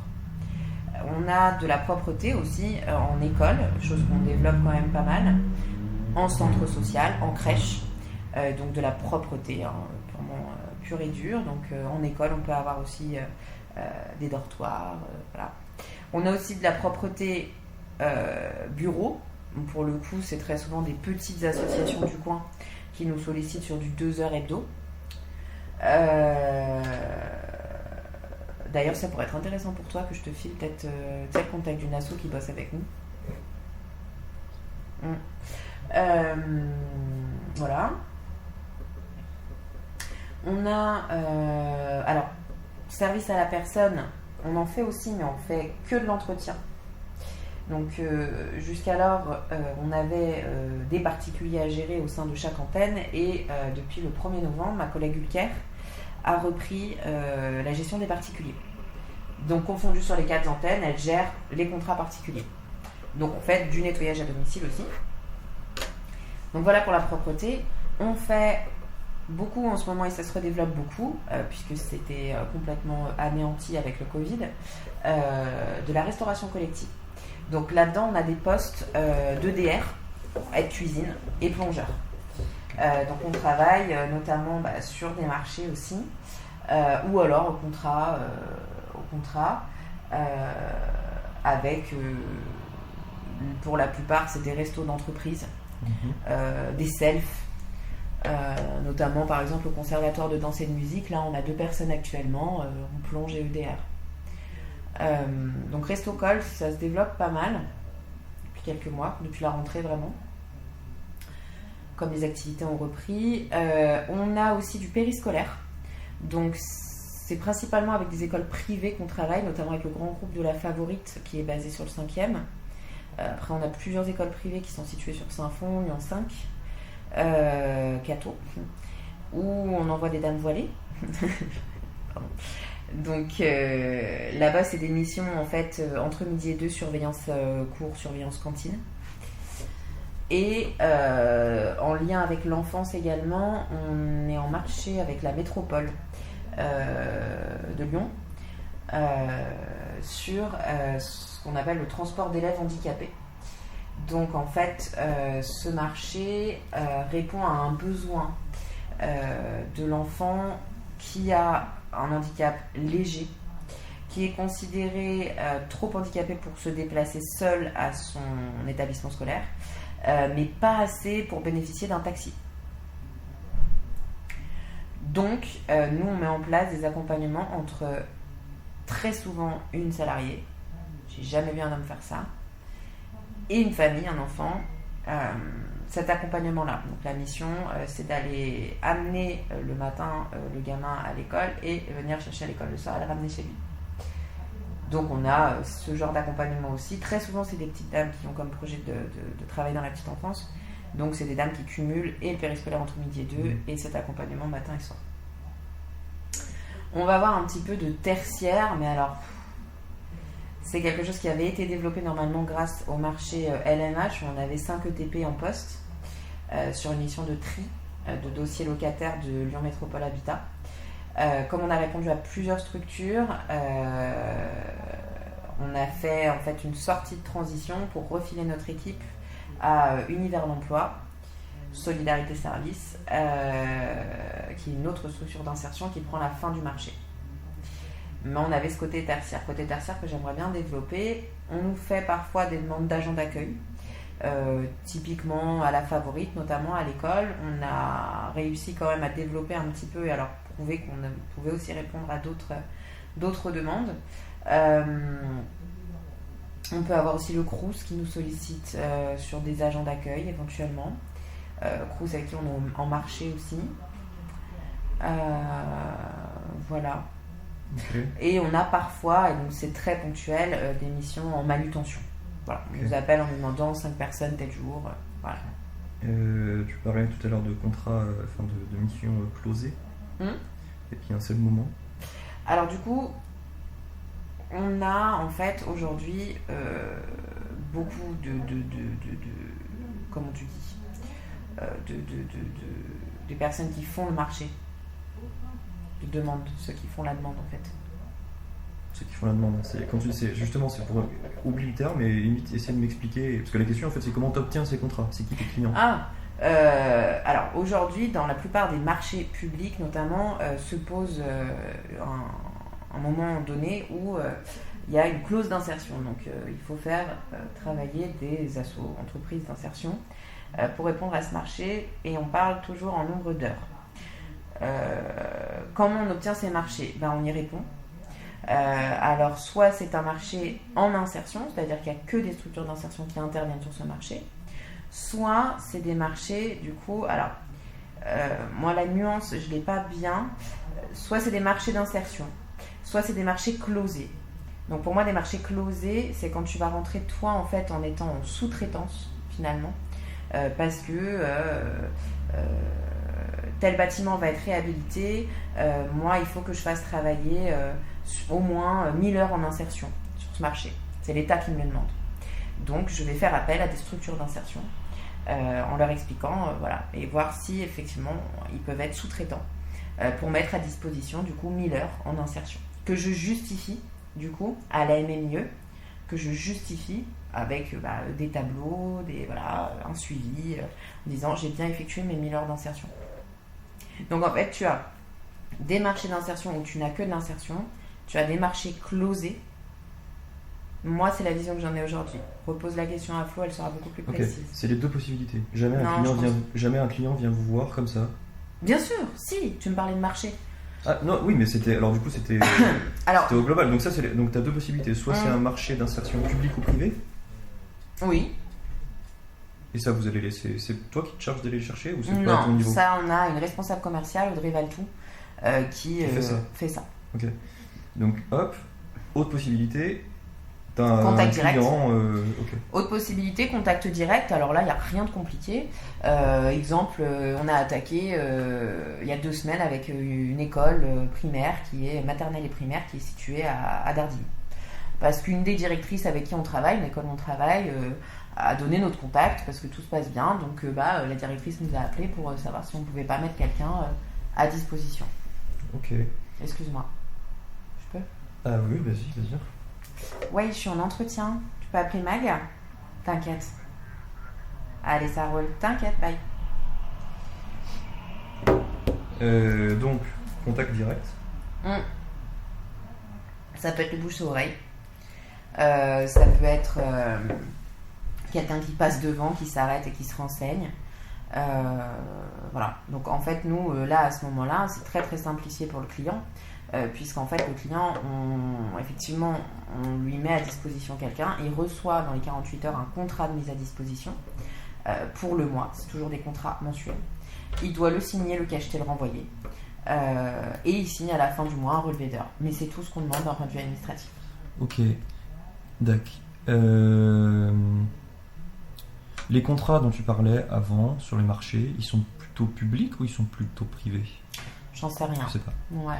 Ok, toi tu sais juste que on doit faire ça descend sur ton antenne en disant tiens, pour tel, on a signé un gros contrat, on doit mettre 1000 heures là-dessus. C'est ça. Ok, d'accord. Oui, c'est ça. Non, mais quand même beaucoup plus en détail, mais. C'est-à-dire c'est-à-dire que moi, si tu veux, aujourd'hui, par exemple, on est en marché avec la SACVEL, on est en marché avec Algoé. Je sais que c'est pas exactement le même format de marché, mais je saurais pas te les différencier. Oui, tu sais que tu as un nombre d'heures à fournir. Oui, allez. Ouais. Non, mais c'est ça. Non, tu dis oui, allez, ça veut dire quoi? Ça veut dire que tu as plus de détails? Ça veut dire que tu en as moins? J'ai plus de détails. Oui, enfin, je veux dire, non, mais oui, ça sert à rien de s'étaler là-dessus. Non, mais si. Non, mais oui, non, j'ai pas. Si tu veux, la vision globale sur quel type de marché existe, qu'est-ce qui est closé, non closé, qu'est-ce qui est ça, C'est quelle information tu as quand tu dois mettre quelqu'un chez un client? Déjà, si jamais je réponds à un marché sur mon territoire, moi je suis là pour répondre aussi au marché. Ah oui, d'accord. On le fait avec Audrey, Flo et moi. Non, mais tu disais Audrey, c'est la personne qui est en charge de ça. Qui est responsable de. D'accord, mais ça c'est fait aussi avec. Les personnes qui sont concernées par la mise en place. Okay. Bien sûr. C'était ma question. Ok, d'accord. Donc c'est pas Audrey qui est un peu hors sol et qui va chercher un peu de partout et qui vous dit tiens, en fait j'ai négocié ça. Non, c'est Audrey par contre qui va aller chercher de nouveaux marchés, qui va être en contact aussi avec des personnes et qui va nous dire tiens, il y a ce marché-là qui va sortir, on va se positionner, on se prend des temps de travail là-dessus. Ok. D'accord. Donc tu participes à la réponse aux appels. Oui. Ok. Quel est l'intérêt pour un client? Alors peut-être que tu sauras moins répondre sur la partie marché global que sur la partie client. De te faire appel à vous plutôt qu'à une structure d'insertion plutôt qu'à une boîte d'intérim. Alors jusqu'à présent il y avait quand même cet intérêt financier en étant moins cher. Sauf qu'aujourd'hui, c'est plus vraiment vrai. On reste moins cher, sauf qu'on met à disposition du personnel. On ne s'occupe pas du matériel. Quelqu'un qui va gérer une asso de 2-3 personnes, qui va avoir 30 mètres carrés à nettoyer, aura tout autant intérêt, déjà le faire lui-même, mais bon, aura tout autant intérêt à prendre une entreprise de nettoyage plutôt que de l'insertion, puisque ça veut dire acheter un aspirateur, ça veut dire acheter une serpillière, ça veut dire acheter le matériel de nettoyage. Aujourd'hui, je pense qu'on a beaucoup, nous, sur Vèze, la chance d'être le siège social et d'avoir de ce fait des clients historiques. Que mon directeur général, M. Diaz, mes collègues ont pu aller chercher vraiment en prospection à l'ouverture de la première antenne, donc ici, de l'AI. Je pense qu'on retrouve quand même aujourd'hui ce côté éthique où certains clients viennent nous chercher, nous, parce que justement les valeurs d'insertion, on va dire d'entraide, sont présentes pour eux. Je pense que beaucoup de clients aussi aujourd'hui, comme je dis clients historiques, n'ont pas forcément ces valeurs-là non plus, mais restent avec nous parce que c'est un peu comme ça. Et quand il y a un changement de personnel, et quand il y a du turnover, ça pose problème. Ok, d'accord. Voilà, on va dire pour les clients qui se dirigent de manière ouverte en fait, enfin de manière... Donc il y a un intérêt économique pour ces couples. Il y a éventuellement un intérêt économique. Il peut y avoir un intérêt économique aujourd'hui, je te donnerai nos prix, si tu veux, basiques, donc qui sont bien évidemment adaptables. Tu vois, aujourd'hui par exemple, service à la personne, je crois qu'on est à 20,50 de l'heure. Alors du coup, en plus en service à la personne c'est particulier parce que du coup c'est déductible des impôts. Nous on est assujetti, enfin le client est assujetti de TVA aussi, donc c'est vraiment 20,50 balles que tu sors comme ça de ta poche par heure. Bah c'est quand même un peu rush quoi, tu vois, c'est pas donné. Donc on va dire que cet aspect financier, on pouvait s'y retrouver peut-être un peu avant, mais depuis quelques années, enfin les clients pouvaient s'y retrouver peut-être un petit peu avant. Aujourd'hui, beaucoup moins. Donc aujourd'hui, c'est les valeurs, ce que tu disais. Aujourd'hui, je pense que c'est plus les valeurs, ouais. Après, c'est un contact aussi, c'est-à-dire qu'il faut savoir aussi quand même comment argumenter, présenter ton truc aussi. Donc on parle de valeurs, après tu as plein d'autres choses que tu peux mettre en avant. Enfin, oui, globalement, je pense que les nouveaux clients qui viennent vers nous, les valeurs et puis la qualité aussi de certains échanges avec certains clients, font qu'on nous fait confiance, donc font que de nouvelles structures via le bouche-à-oreille se dirigent vers nous. Ok. Je reste sur le moment où le candidat est devenu salarié, donc il est en poste. Le client, est-ce que tu as perçu parfois de la curiosité un peu mal placée sur le parcours des personnes? Oui, bien sûr. Ok, ça se matérialise comment? Ça se matérialise parce que moi je reste donc en contact avec le client. Ça se matérialise par des je comprends pas trop, quand il arrive le matin, je sais pas s'il est pas défoncé ou s'il dort pas de la nuit, mais il vit où du coup? Vous savez, il est en foyer ce monsieur ou il est... Vous pensez qu'il fume lui? Parce que bon, quand il arrive le matin, je me demande quand même, ouais. Il m'a dit rapidement, mais ces gamins ils sont en foyer, non? C'est ça Donc moi dans ces moments-là, en fait, même si je sais, je réponds que je ne sais pas. Parce que déjà je ne suis même pas censée savoir si je le sais. Mais donc oui, bien sûr, il y a de la curiosité mal placée de la part de certains clients, d'autres non, pas du tout. Alors est-ce que c'est de la curiosité mal placée du coup qui finalement est négative, puisqu'il y en a beaucoup aussi qui posent ce genre de questions pour justement essayer d'être au plus proche et qui ont vraiment cette fibre-là et qui essayent d'aller finalement vers le salarié pour l'aider.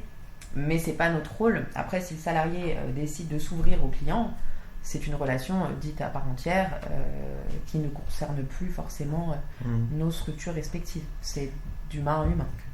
Et est-ce qu'à un moment donné, dans quelle mesure cette curiosité, pour toi, et plutôt à quel moment est-ce que ça se transforme en discrimination?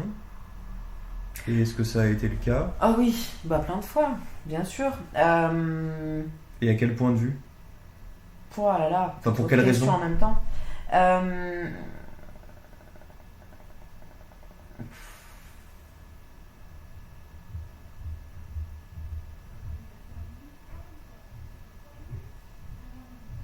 Alors déjà, très souvent, les personnes qui peuvent être discriminées par les clients, c'est des personnes qui n'ont pas confiance du tout en eux, tu vois.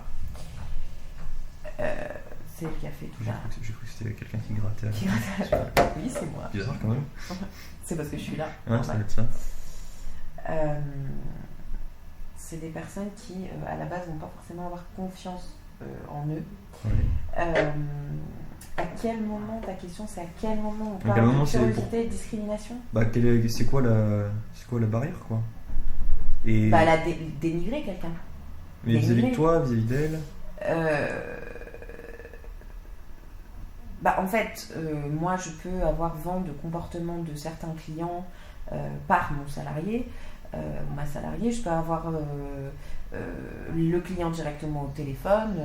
Moi, j'ai déjà eu des clients au téléphone impressionnant quoi. Donc, si vous voulez que je vous envoie Monsieur Leblanc, pour le coup, on en a un, mais... écoutez, allez voir quelqu'un d'autre, quoi. Donc...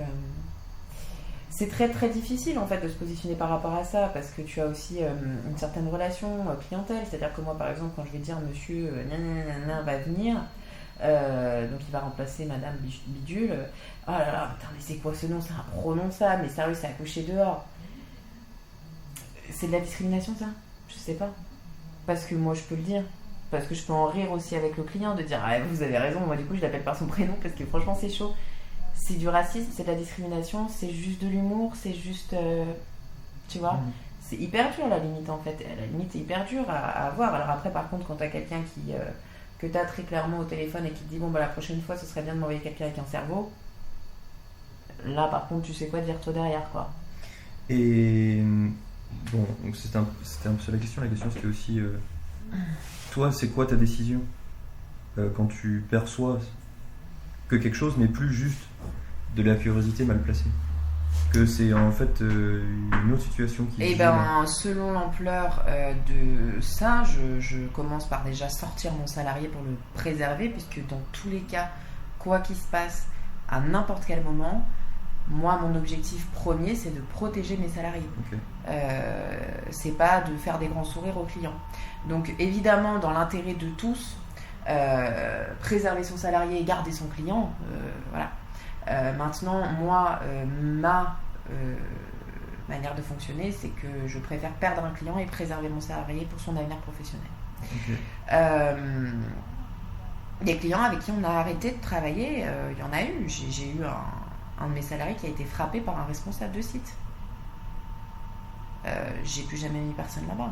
Et pourtant, c'est un gros truc et on bosse sur différentes autres antennes. Mais sur ce site-là, j'ai été très claire avec un responsable au-dessus de celui-là. Je dis, mais je ne remettrai plus jamais personne tant que votre responsable ne sera pas calmé. Voilà, après, ce qui était compliqué, c'était les particuliers. Aujourd'hui, je les ai plus en gestion, mais les particuliers, on a des personnes âgées, donc les personnes âgées ont une autre sensibilité face aux gens de couleur, face aux maghrébins, donc c'est toujours, en fait, c'est très difficile de te répondre parce que c'est toujours une gestion finalement au cas par cas. Des exemples, j'en ai, bien évidemment, mais moi je sais quel discours avoir, c'est-à-dire qu'au début, quand on arrive dans le milieu, on ne sait pas trop comment réagir. Moi aujourd'hui, je suis en capacité d'arrêter et de dire, écoutez, en fait, on est en insertion professionnelle. On travaille avec des personnes qui sont effectivement éloignées de l'emploi pour X ou Y raison. Ces raisons-là ne vous regardent pas, ne me regardent pas. Notre objectif, c'est de les accompagner. Maintenant, si vous n'êtes pas en capacité d'avoir justement cette fibre-là et d'intégrer en fait ces choses-là, effectivement, je préfère que vous passiez par une entreprise basique, lambda, et non pas par une association d'insertion. Okay. Donc il y a une manière de dire les choses selon ton client, mais généralement, je me suis toujours bien sortie avec ça. Ok. Et tu as parfois des situations de discrimination positive, je m'explique. Dans le sens, je vais m'en servir pour faire de la com, marketing, je fais de l'inclusion, c'est tendance. Ah bah bien sûr. Pour les marchés notamment. Bien sûr, ah bah évidemment. Pour se démarquer. Alors je peux pas donner de nom. Hein. Non, c'est pas l'enjeu. De toute façon. Ouais. Mais oui, bien sûr. Et dans ces cas-là, toi, en tant que chargé de développement, ça te... Bah, moi, ça me touche pas tant parce que c'est souvent sur des grosses choses, des gros marchés où on bosse sur plusieurs antennes. Donc moi, en fait, si tu veux, ce côté politique, je l'ai pas. Je le vis pas au quotidien. Moi, je suis au quotidien sur le terrain avec les responsables de terrain qui ne sont pas ceux qui ont lancé le marché. Donc c'est pas à mon niveau. Ça, de l'échanger avec Flo ou avec Audrey, éventuellement, effectivement, je pense que ça peut être beaucoup plus intéressant. Moi, ma réalité et mon quotidien font que je suis pas en contact avec cette politique-là, quoi. Okay. Cette hypocrisie-là, okay. On va dire. D'accord. Je reviens sur ma ligne temporelle, après il y aura d'autres questions qui partiront ailleurs. La personne, elle est en poste, la mission se termine, elle sort. Donc elle peut sortir soit parce que c'est une mission longue, c'est ce que tu disais tout à l'heure, c'est une mission longue et elle commence à s'installer, à avoir une routine et on veut la faire sortir.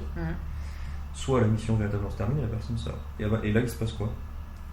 Alors, si la mission...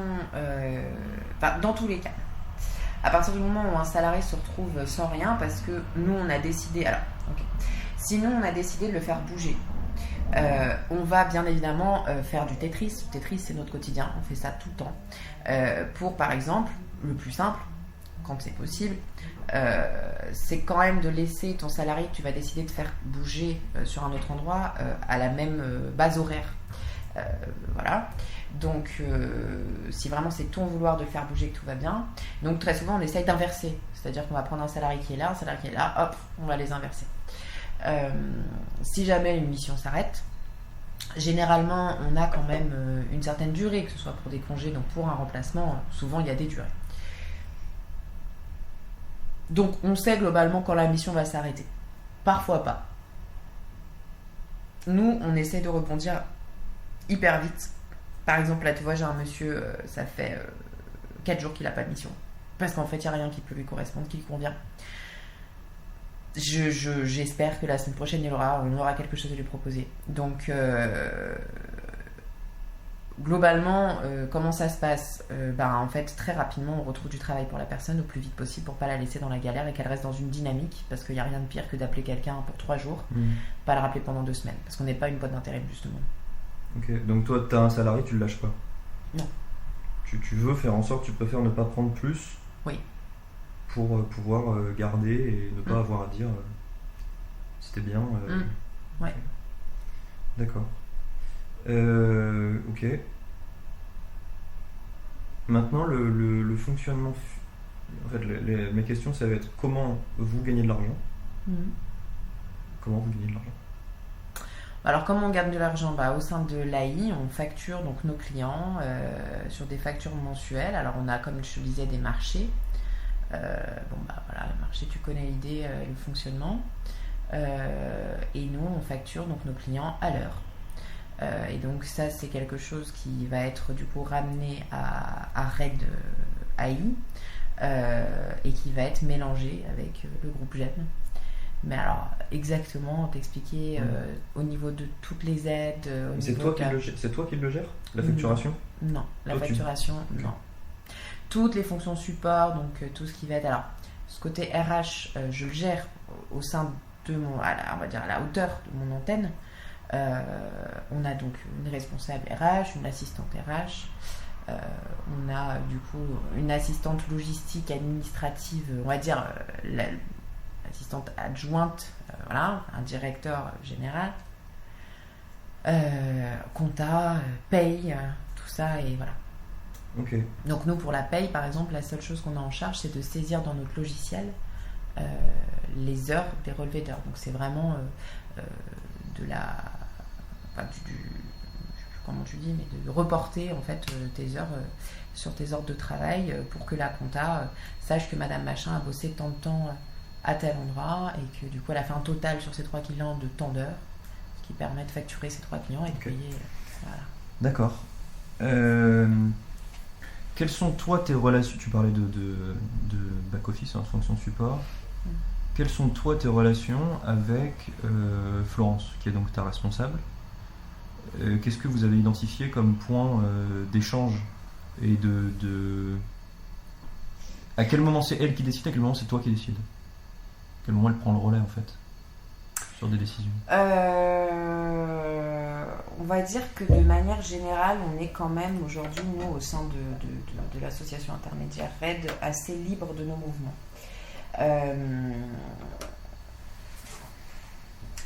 Moi, je vais contacter Florence, pour aller boire un café. Non, je vais contacter Florence, quand je vais me retrouver dans une situation, soit être en difficulté face à une situation en management, par exemple, que je ne sais pas trop gérer, ou un problème au niveau d'une facturation, un nouveau client. Voilà. Dès que je vais sentir que j'ai un problème et que quelque chose, entre guillemets, me dépasse, ou dès qu'on va parler de plus de responsabilité, moi, je ne me mouille pas, je prends mes décisions à ma place, à mon échelle. Donc moi, je vais faire appel à Florence dans ces moments-là. Et c'est quoi justement quand tu dis à ma place, à mon échelle, c'est à quel moment ça sort de ton échelle? Par exemple, on a une résidence qu'on gère avec un bailleur, où on a quelqu'un qui est en autonomie tous les jours normalement là-bas. Il s'avère que c'est un petit jeune qui n'a pas du tout géré sur le mois de novembre et qu'on a changé début de semaine. Donc en fait, la résidence a été crade et il y a eu des problèmes, des remontées, on va dire, au siège du bailleur de par les locataires, copropriétaires, sur place. Donc aujourd'hui, on a tant d'heures, nous, que notre salarié a effectué, qu'on doit lui payer. Et on a le client qui dit ok, d'accord, ça fait tant d'heures, tu sais quoi, moi je te paye 50% parce qu'en fait ton mec il a pas fait le taf. Donc moi, même si je sais mon argumentaire que je vais présenter à ce bailleur là, en expliquant que le mec avait non plus pas le matos, je vais essayer de négocier un tiers de non payé, tu vois. Ça, je me dois de prévenir Florence, puisqu'on parle d'un gros marché, et puisqu'on parle surtout, on va dire aujourd'hui, nous sur Vez, d'un tiers de nos heures sur ce marché-là. Donc voilà, c'est une appréciation qui se fait de manière naturelle pour moi aujourd'hui, de savoir quand, oui ou non, j'ai besoin ou pas de son aval. Mais je peux moi aussi très bien me rediriger, pas forcément vers Florence, mais vers d'autres fonctions support aussi. Je peux aller demander un conseil à ma RH du groupe GEM. Alors, parce que j'ai la chance aussi d'être au siège. Les autres antennes le font peut-être moins que moi. Voilà. Okay. Donc après, Florence, elle, en sens inverse, s'occupe, on va dire, vraiment des 4 antennes. Donc son objectif, c'est de garder un point sur l'activité, de faire toute une série de vérifications, de contrôles par rapport à notre manière de fonctionner. L'objectif là serait quand même de lisser un certain fonctionnement au sein des antennes, puisqu'on a tous des manières de travailler différentes. Et puis là, avec tous ces changements plateforme inclusion, là on va rentrer en plein dialogue de gestion en fait par rapport à toutes nos subventions de l'année prochaine. Donc là on a beaucoup de mises à jour administratives à effectuer, et donc on a de manière globale, avec toute l'équipe de l'AI, les CDT, uniquement les responsables d'agence, des réunions mensuelles qu'on appelle TMT. On en a eu une là notamment mardi après-midi, toute l'après-midi. Ça peut être une journée, une demi-journée où on fait le point sur plein de choses. On a un ordre du jour et voilà. Ok, d'accord. Bon, autre phase qu'on a fait toute la chaîne temporelle, les prescripteurs, les clients, les partenaires. Donc on a fait un tour sur tes activités, les activités de RED, du groupe GEM même. Toi qui es donc à l'intérieur du système d'inclusion, qu'est-ce que tu perçois comme des points de blocage pour l'inclusion des personnes qui sont tes candidats? Dans le fonctionnement du système, qu'est-ce qui bloque? C'est anonyme, hein. Tellement de choses. Donc déjà le millefeuille administratif, la difficulté des démarches administratives aujourd'hui, administratives en France, Donc là, par exemple, lesquels? Exemple, j'ai un salarié que je vois l'autre après-midi à qui je veux proposer un super poste. Je me dis trop bien. En plus, ils veulent l'embaucher après en CDI. J'étais toute contente. Je le reçois, je lui explique. Et là, il m'explique que il peut pas. Donc, encore une fois, pareil, même dynamique. Moi, je ne vais pas demander d'informations personnelles. Si quelqu'un s'ouvre à moi, bien évidemment, je l'écoute. Donc ce monsieur est arrivé en 2015 en France, en 2016 à Lyon, a été placé en foyer en 2017. Depuis 2017, il postule, il fait sa demande de logement au 1% patronal, demande qu'il renouvelle tous les ans. Alors il manque toujours quelque chose, il y a toujours quelque chose qui ne va pas. Depuis 2017, il est en foyer. Un des plus craignos qu'on connaisse dans le coin. Il est rentré au pays à un moment, sa femme est tombée enceinte, il l'a ramené en France. Il a eu un papier, un document pour l'acceptation d'un logement DALO. DALO? Je sais plus ce que c'est, les initiales, je te redirai. Il a eu un document attestant depuis le mois de juin qu'effectivement, c'est bon, sa demande avait été bien reçue et que du coup, il reviendrait vers lui pour lui proposer des logements. Depuis le mois de juin, rien. Il a fait je ne sais combien de relances, rien. Et donc sa femme est à 6 mois de grossesse, elle a des gros problèmes de santé, ils vivent tous les deux en foyer, ils ne dorment pas de la nuit. Donc moi, quand je lui ai proposé cette offre en temps plein en CDI, il m'a dit mais je tiendrai jamais, parce que je dors pas. Et la dernière fois que j'ai travaillé en temps plein, avant de bosser avec nous, il s'est coupé la moitié du doigt parce qu'il ne dort pas. Et ce monsieur, il a bossé depuis qu'il est arrivé en France, en intérim, il a bossé, il n'a pas arrêté de bosser. Et en fait, il est là... Et en fait, il peut pas accepter un temps plein ou un CDI parce que en fait, il dort pas, il a pas de maison, il a pas de logement, sa femme est enceinte de 6 mois. Voilà. Et ça, c'est rien. Ça, c'est rien. Et moi, du coup, je me permets, en fait, puisque ce monsieur n'a pas accès à des outils numériques, ne sait pas forcément écrire français, et c'est un monsieur qui, pour le coup, est quand même très intelligent. C'est à lui auquel je pensais, et justement, je voulais lui proposer ça. Ouais. Monsieur Mzémouni, là. Yes, ça marche vite. Ça va, toi? Ce sera pas super, encore pour cet après, mais putain de tableau. Ouais, j'ai On s'y met après. Merde. Putain. Je le fais monter ou tu... Non, je redescendrai. De toute façon, on va. Ouais, on lui avait dit 1,5. Ouais. On se Ouais, ça roule. C'est ok. C'est bizarre de voir ton foyer. Et donc oui, notamment, je pensais à ce monsieur parce que je pense qu'il a vraiment un profil très très intéressant, sauf que comme je voulais lui proposer et qu'il était en larmes dans mon bureau, je me suis dit c'est peut-être pas une bonne idée de lui parler de cet entretien. Donc voilà, tu vois par exemple ça, et donc moi c'est pas mon rôle, c'est pas mon poste. Donc encore une fois, tu vas mettre à profit, tu vas mettre ton temps et ton énergie à disposition de quelque chose qui ne fait pas partie de ta fiche de poste. Puisque ce qu'il faut savoir aussi, c'est que ce type de public-là, à partir du moment où ils ont confiance en une personne, c'est toi. C'est pas quelqu'un d'autre. Nous, on a un référent pour ci, un référent pour ça, un référent pour machin. Alors nous, on est habitués, on sait. Tu vas appeler ta banque, t'as ton référent de ta banque. Tu vas appeler la sécu, t'appelles la sécu, tu vois. Ces personnes-là, c'est une personne. Parce qu'ils ont besoin d'avoir un ancrage. Et le truc, c'est que moi, du coup, je me suis retrouvée à envoyer des mails, à appeler pour avoir des nouvelles de son truc.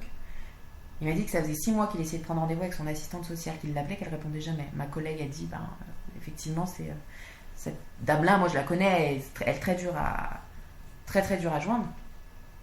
Je lui ai envoyé un mail, lui expliquant la situation, lui expliquant aussi que sa femme était enceinte, puisque c'est quelque chose qu'il n'avait pas déclaré sur sa dernière demande de renouvellement de logement. J'ai eu un mail le lendemain disant qu'elle avait fixé rendez-vous avec lui le 2 décembre. Mais lui, il ne savait pas qu'il fallait lui envoyer un mail. Une adresse mail, c'est quoi? Tu vois? Et quand je dis la difficulté, parce que là on est précis sur ce cas-là, mais quand je dis la difficulté, pour continuer dans l'exemple concret, j'ai donc envoyé aussi un mail à l'organisme du coup DALO, c'est la DDET ou je sais plus quoi, en expliquant que ce document, pièce jointe, qu'il fallait ajouter au dossier de ce monsieur, que bim, tac, réponse automatique. Un pavé comme ça. Si jamais c'est pour ça, merci de contacter le ta. Si jamais c'est pour ça.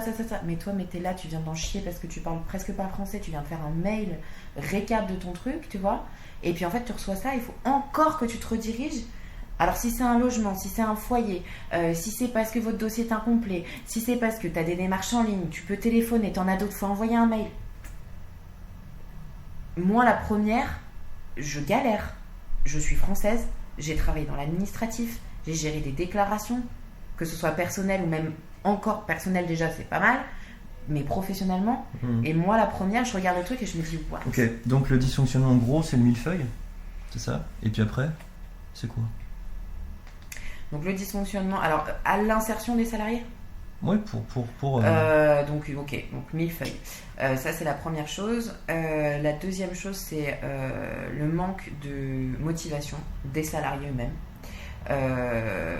Le fait de se décourager très très très très vite. Moi ce que je vois principalement c'est chez les jeunes. On va dire que aujourd'hui j'évite d'embaucher des gens qui sont nés après 90. C'est ouf hein. Mais voilà. Donc la démotivation, ouais. La démotivation des jeunes et des gens de manière générale. Le fait de ne pas vraiment prendre conscience de ne pas voir au long terme. Nous, on essaye de donner cette vision sur le long terme. De dire vous êtes avec nous pendant un maximum de 2 ans. Donc les gens entendent pendant 2 ans, je suis tranquille, sauf qu'en fait, c'est pas ça. Et par exemple, un monsieur va se retrouver à 4 heures par jour parce que voilà, on n'a pas de mission avec plus d'heures. Et il y a une boîte d'intérim qui va l'appeler. Et qui va lui dire moi du coup vous êtes quoi, vous êtes chauffeur-livreur vous, mais là vous faites quoi, de la propreté parce que nous on ne fait pas. Et il va se casser 3 jours en mission en intérim parce que ce sera du temps plein, parce que ce sera son domaine, sauf que nous après ça techniquement on peut pas le reprendre, c'est une sortie, t'es sorti, t'as travaillé avec quelqu'un d'autre, techniquement on peut pas te reprendre, donc on a du mal nous à...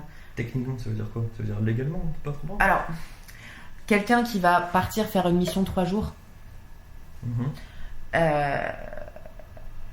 c'est possible sans qu'on le sache. C'est tout ce que j'ai à dire. Ok. D'autres choses? Ouais, la langue. Ça c'est des barrières, mais des choses qui ne fonctionnent pas. Ah, des choses qui ne fonctionnent pas, ouais. Ok.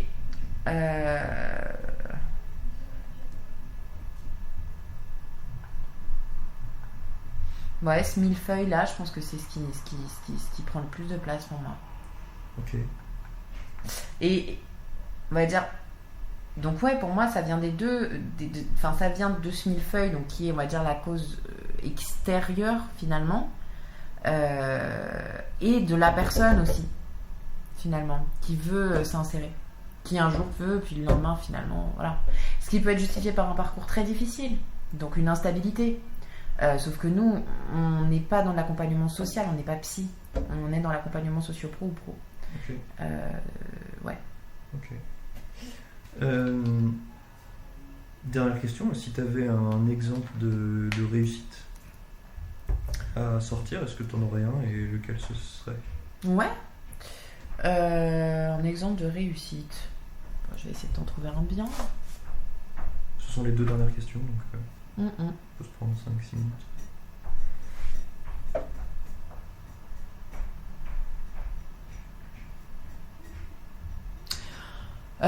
Madame Touré, une dame qui travaille avec nous, qui est dans une situation un petit peu particulière, qui essaye de faire venir son fils de Côte d'Ivoire, sauf que son fils est majeur, donc les démarches sont très compliquées, elle a une petite à gérer.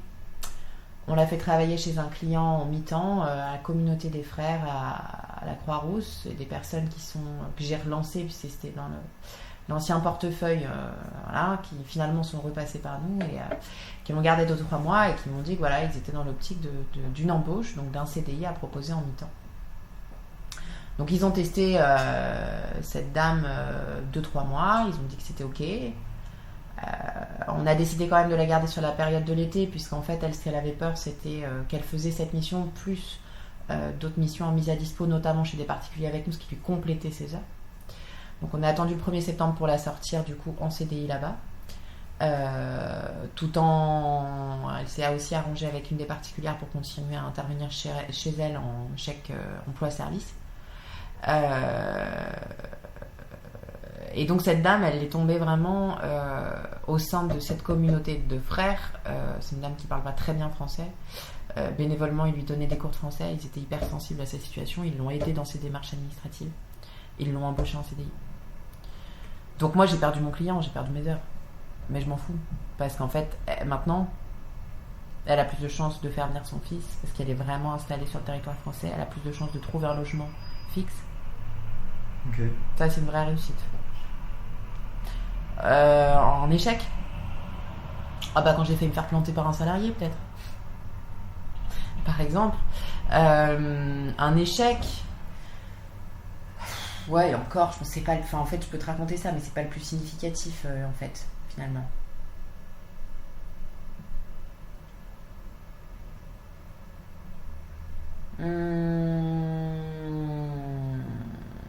Un échec, ouais, alors, parce que je peux te raconter celui-là aussi, mais je pense qu'il est moins significatif. Mais du coup, un monsieur Hadji, qui était un monsieur génial, qu'on a embauché avec Romain, qui était vraiment super. J'apprécie beaucoup ce monsieur. Et en fait, une première fois, il m'a dit, ouais, il y a une boîte d'intérim qui m'a appelé. Est-ce que je peux aller bosser avec eux ? Non, vous pouvez pas. Ah non, ça va. Donc voilà, donc on a continué à travailler ensemble, puis en fait du jour au lendemain, plus de nouvelles. Il a appelé juste une fois en me disant qu'il n'allait pas venir pouvoir travailler le lendemain, et en fait une petite semaine après on a eu des nouvelles. Donc ce qu'il faut savoir, c'est que ces personnes, tu peux les perdre dans la nature du jour au lendemain, hein. C'est un truc de dingue, hein. Tu peux te dire je m'entends super bien avec, waouh, ça se passe super bien sur sa mission et tout, du jour au lendemain ils peuvent disparaître, plus jamais te répondre, jamais venir chercher leurs papiers, rien. Et du coup, c'est la teuf là. Et du coup, ce monsieur en fait est parti bosser dans une boîte d'intérim parce que il lui proposait dans son domaine, je crois qu'il faisait de la je sais pas, menuiserie, non, je sais plus, mais bon, dans son domaine. Avec nous, il faisait de la propreté évidemment. Et puis il a bossé avec eux sur une mission sur l'été, et puis en fait 3 semaines plus tard, il m'a rappelé. Je lui ai dit, monsieur Hadji, non, je suis désolée, on peut pas vous prendre. Ça, c'est un échec. Parce que malgré le fait de lui avoir expliqué la première fois, quand il a voulu partir en intérim, tout ce qu'on pouvait faire pour lui ou mettre en place pour lui, il a préféré partir, faire 3 semaines de mission où certes il gagnait plus d'argent, mais en fin de compte, sur le long terme, c'était perdu. Et après, le dernier, tu me dis ? Non, vas-y. On y est là.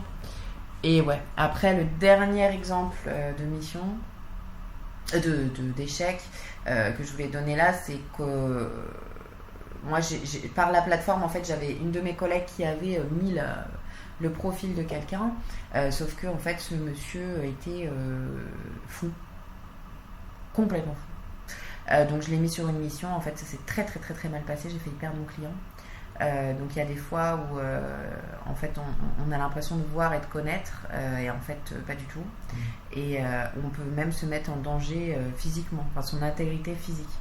Parce que moi, il m'a quand même dit qu'il allait venir me planter, quoi. Et donc pour moi, ça c'est un échec, parce que moi, à titre personnel, j'aurais aimé, j'aurais kiffé aider ce monsieur, tu vois. Me faire sortir de son truc, son schéma noir, tu vois. Donc ça reste un échec, parce qu'en fait... j'ai pas pu l'aider, quoi. Mais parce qu'il était beaucoup trop loin dans sa tête aussi. Ouais, Ok. Et pour toi, tu fais de l'inclusion ?